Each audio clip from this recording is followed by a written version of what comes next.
ಹಿಡಿದುಕೊಂಡ್ರಾ? ಹೇಳಿ, ರಿಪ್ಲೈ ಕೊಡಿ. ಹಿಡ್ಕೊಂಡ್ರಾ? ಈಗ ಒಂದ್ ಬೆರಳನ್ನ ತೆರೆಯಿರಿ. ಒಂದ್ ಬೆರಳು ನಿಮ್ ಖುಷಿ ಬಂದಿರಿ. ಈಗ ಇನ್ನೊಬ್ರ ನೋಡ್ಬೇಡಿ. ಒಂದ್ ಬೆರಳು ತೆರ್ಕೊಳ್ಳಿ. ಒಂದೇ ಒಂದು ಬೆರಳು ತೆಗೆದ್ರೆ ಸಾಕು.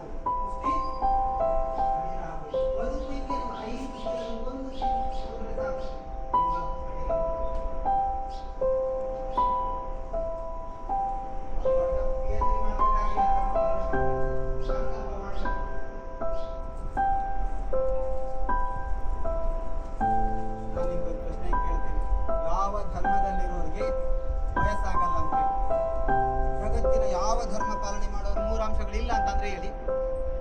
ಅಂತದ್ದೇನಾದ್ರೂ ಇದ್ರೆ ಹೇಳಿ. ಈ ಬಟ್ಟೆ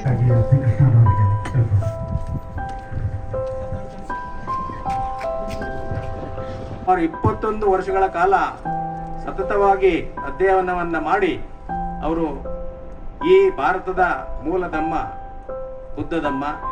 ಸೊ ಹಾಗಾಗಿ ನಾನು ಮರಳಿ ನನ್ನ ಮನೆಗೆ ನಾನು ಹೋಗ್ತಾ ಇದ್ದೀನಿ ಅಂತ ಹೇಳಿ ಅವರು ಬೌದ್ಧ ಧಮ್ಮವನ್ನ ಅಕ್ಟೋಬರ್ 14, 1956ನೇ ಇಸ್ವಿನಲ್ಲಿ ತಮ್ಮ 5 ಲಕ್ಷಕ್ಕೂ ಹೆಚ್ಚು ಅನುಯಾಯಿಗಳೊಂದಿಗೆ ಬೌದ್ಧ ಧಮ್ಮವನ್ನ ಸ್ವೀಕಾರ ಮಾಡ್ತಾರೆ. ಬಂದಮೇಲೆ ಇಲ್ಲಿನ ಪರಿಸರ ಮತ್ತು ಈ ಸಹಜ ಸೌಂದರ್ಯವನ್ನುಳ್ಳ ಬೌದ್ಧ ವಿಹಾರವನ್ನು ನೋಡಿ ಬಹಳ ಖುಷಿಯಾಯಿತು. ಈ ಥರದ್ದು ಮೊದಲನೇ ಸಲ ನೋಡ್ತಾ ಇರೋದು ನಾನು.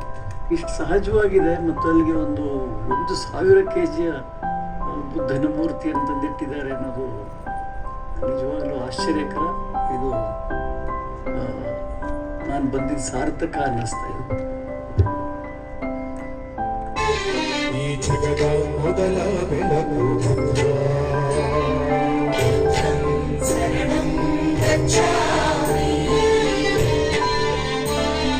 ಯುಗದ ಮೊದಲ ಬೆಳಕು